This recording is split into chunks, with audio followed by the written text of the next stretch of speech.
మనకు సరిపోయినట్టుగా నేను ఇక్కడ రైస్ అయితే తీసుకున్నాను. 1-2 సార్లు శుభ్రంగా వాష్ చేద్దాము రైస్ని. సరిపోయినట్టుగా ఉప్పు అయితే వేస్తున్నాను, యాలక్కులు వేసాను, లవంగాలు, దాల్చిన చెక్క, ఇలాచి, సరిపోయినట్టుగా సాజీరా. ఇప్పుడు స్టవ్ వెలిగించేసి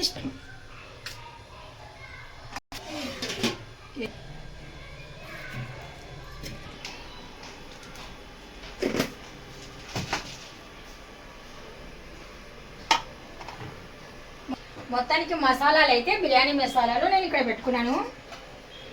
సరిపోయినట్టుగా నేను ఇందులో ఆయిల్ అయితే వేస్తున్నానండి. నూనె బాగా హీట్ ఎక్కిన తర్వాత ఆనియన్, సన్నగా తరిగిన ఆనియన్ అయితే ఇందులో వేసి నేను మంచి బ్రౌన్ కలర్ వచ్చేంత వరకు ఫ్రై చేసేస్తాను.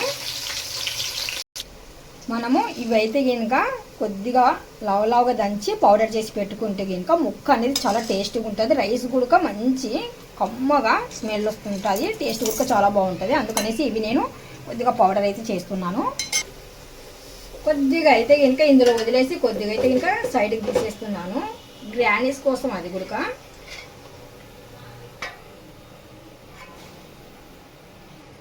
ఫ్రెష్ అయిన అల్లం వెల్లుల్లి పేస్ట్ అయితే యాడ్ చేస్తున్నాను ఇందులో.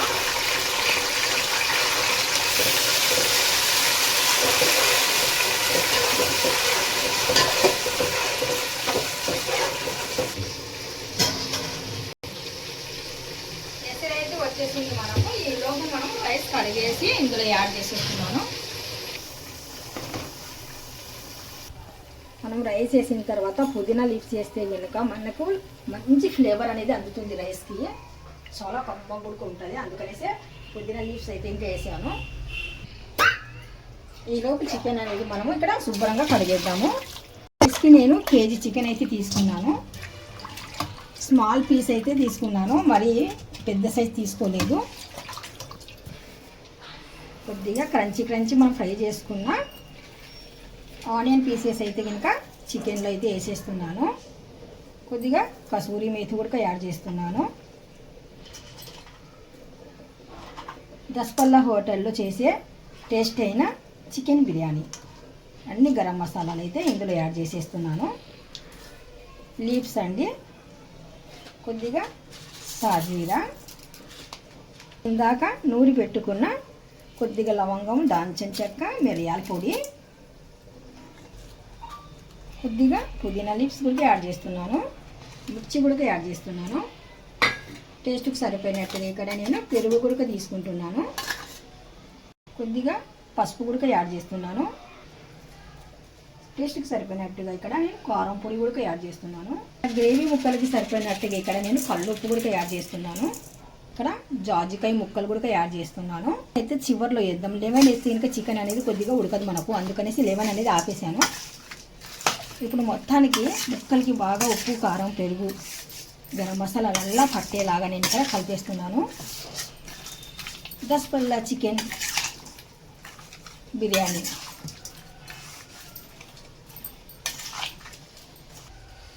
ఇక్కడైతే నేను పెద్ద సైజు ఒక కట్ట కొత్తిమీర అయితే తీసుకున్నాను. కడిగిన ఒక కొత్తిమీర పెద్ద సైజు కట్ట అయితే కనుక గ్రైండ్ చేసేస్తున్నాను. మనం లీవ్స్ వేస్తే ఇంకా పీసులు కిందకు ఉంటుంది, కాకపోతే కొద్దిగా వేద్దాం తర్వాత. ఇప్పుడైతే ఇంకా పేస్ట్ అయితే ఇంకా బాగుంటుంది. మీరు కూడా ఒకసారి ట్రై చేయండి, ఇలాగా చాలా బాగుంటుంది. ఫ్రెష్గా మనం నూరు పెట్టుకున్న కొత్తిమీర కూడా ఇందులో యాడ్ చేస్తున్నాను పేస్ట్. ఇప్పుడు మసాలాలన్నీ బాగా వేగేలాగా మనం వేగించేద్దాము. అంటే ఇంకా పచ్చివాసన పోవాలి. ఇప్పటి వరకు మనం కొత్తిమీర కూడా వేసాం కదా, లీవ్స్ వేయడం కన్నా ఇలాగ వేయండి, మరి మంచి ఫ్లేవరు చాలా బాగుంటుంది కలర్ఫుల్గా.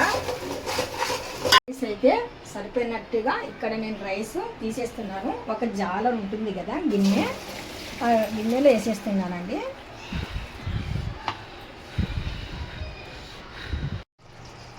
కొద్దిగా లెమన్ జ్యూస్ అయితే కనుక వేస్తున్నాను. గింజలు అడ్డు వచ్చేస్తున్నాయి, అందుకనేసి గింజలు కొద్దిగా తప్పించేసి జ్యూస్ ఒకటే వేస్తున్నాను. ఇప్పుడు ఇక్కడ కొద్దిగా రైస్ అనేది నేను ఒక్క చేత్తో పట్టుకొని ఇంకొక చేత్తో కొద్దిగా నెమ్మదిగా వేసేస్తున్నాను. రైస్ ఎక్కువ ఉడికింది అనుకోండి మెత్తగా అయిపోతుంది, అసలు బిర్యానీలా ఉండదు. ఇలాగా పలుకు పలుకులాగా ఉండాలి రైస్, అప్పుడైతే మీకు బిర్యానీ పర్ఫెక్ట్గా వస్తుంది. అడుగునున్నా కానీ సరే చూడండి రైస్ అస్సలు ఉడకలేదేమో అన్నట్టుగా ఉంది, అలా పలుకు పలుకులాగే ఉండాలి. రైస్ అనేది మనం బాగా కొద్దిగా గిన్నె ఎల్లడుపుగా అయినట్టుగా చూసుకోవాలి. ఇలాగా నీట్గా కనిపిస్తుంది గిన్నె. పెట్టుకున్న గింజలు అడ్డొస్తున్నాయి అన్నాను కదా, ఇప్పుడు మనం లెమన్ది మిషన్ ఉంది కదా దాంట్లో వేసి జ్యూస్ అనేది తీసేస్తున్నాను, గింజలు ఇందులో ఉండిపోతాయి. టేస్ట్కి సరిపోయినట్టుగా అయితే ఇక్కడ నేను నెయ్యి గుడిక వేసేస్తున్నాను. స్పూన్కి ముద్ద ముద్దలాగుంది కదా, అందుకనేసి నేను ఇక్కడ కొద్దిగా వేడి రైస్ పైన అలాగా కలిపితే ఇంకా కరిగిపోతుంది అనేసి అలాగన్నాను. ఇప్పుడు మీకైతే ఇది మిస్ అయిపోయింది, కింద గ్రేవీ ఉంది కదా చికెన్ గ్రేవీ, ఆ చికెన్ గ్రేవీ కూడా కొద్దిగా అయితే నేను బయటకైతే తీసానండి. ఇలాగ వేయండి, దస్పాల హోటల్లో కూడా నేను ఇలాగ వేయడం చూశాను. పుదీనా మంచి లీవ్స్ అయితే కనుక ఇక్కడ కొద్దిగా గ్రాండ్స్ కోసం అయితే వేస్తున్నాను. కొద్దిగా ఫ్రెష్గా ఉన్న కొత్తిమీర కూడా ఇందులో యాడ్ చేసేస్తున్నాను. మనం ఇందాక చేసి పెట్టాం కదా గ్రానీస్ కోసము ఆనియన్ పీసెస్, అవి కూడా మనము ఇక్కడ వేసేద్దాము. ఇప్పుడు మనం ఇలాగైతే కవర్ చేసేద్దాము. మన దగ్గర బొగ్గులు ఉన్నాయి అనుకోండి, మనం వాడిచిన గంజి పెట్టవసరం లేదు, మన దగ్గర బొగ్గులు లేవు కదా, అందుకనేసి వాడిచిన గంజి మనం పాడేయకుండా అది పెట్టి దీనిపైన పెట్టామనుకోండి, కింది నుండి పైనుండి మంచి వేడి వచ్చేసి ఆవిరిపైన బాగా రైసును చికెన్ టేస్టీగా ఉంటుంది. ఇప్పుడు ఒక ప్యాన్ అయితే తీసుకుంటున్నాను, ఇలాగా మందమున్న ప్యాన్ తీసుకొని మనము కొద్దిగా హై అయితే పెట్టేస్తున్నాను. ప్యాన్ అయితే కనుక కొద్దిగా హీట్ ఎక్కితే కనుక బాగుంటుంది. హీట్ ఎక్కిన తర్వాత నేను మళ్ళీ మంట అనేది తగ్గించేస్తాను. చిన్న మంట మీద మనకు బాగా ఇది బాగా కుక్ అవ్వాలి, అందుకనేసి మనం వాడ్చి పెట్టిన గంజు ఉంది కదా ఇలా పెట్టేద్దాము. కింద నుండి పైనుండి మంచి వేడి తలిగి బాగా రైస్ అనేది చికెన్ అనేది బాగా మెత్త కుక్ అయిపోయి ఆవిరి మీద మంచి స్మెల్ అలాగే ఉండిపోతుంది. గుమగుమలాడే చికెన్ బిర్యానీ దస్పల్ల హోటల్లో తిన్నట్టుగా ఉంటుంది, ఏమాత్రం తేడా ఉండదు. చూద్దాము, కొద్దిగా దమ్ అయ్యేంత వరకు వదిలేద్దాము. ఇప్పుడు అయితే మనకు రెడీ అయిపోయిందండి, చూసేద్దాము ఎలా ఉందో అనేది. సరేనా, ఇప్పుడైతే దించేస్తున్నాను. బిస్మిల్లా. స్టవ్ అయితే ఆపేస్తున్నాను, రైస్ అయితే కలిపి చూపిస్తున్నాను. చాలామంది నాకు కామెంట్లో చెప్పారు మీరు రైస్ చివరి వరకు చూపించడం లేదంటే కలిపి చూపించడం లేదన్నారు, అందుకనేసి ఇప్పుడు నేను కలిపి చూపిస్తున్నాను. చూడండి పొడి పొడిగా ఎంత బాగుందో చూడండి. మనం ఫ్రెష్ అయిన కొత్తిమీర అనేది చల్లగుండగా మనం గ్రైండ్ చేసి వేసాం కదా, అందుకనేసి ఎక్సలెంట్గా సూపర్ డూపర్గా వచ్చింది రైస్. చూస్తున్నారు కదా, ముక్క ముక్క చాలా బాగుంది. ఇది టేస్ట్ చాలా బాగుంటుందండి ఇలా వండితే కనుక. దస్పల్ల హోటల్లో కూడా రైస్ చికెన్ ఇలాగే చేయడం చాలా బాగుంటుంది. ఇలా చేయడం నేను చూశాను, అందుకనేసి చూస్తున్నారు కదా. కలిపి చూపించండి అంటారు కదా, అందుకనేసి కలిపి చూపిస్తున్నాను. ముక్కకి ముక్క, రైస్కి రైస్, పొడి పొడిగా ఇలాగా.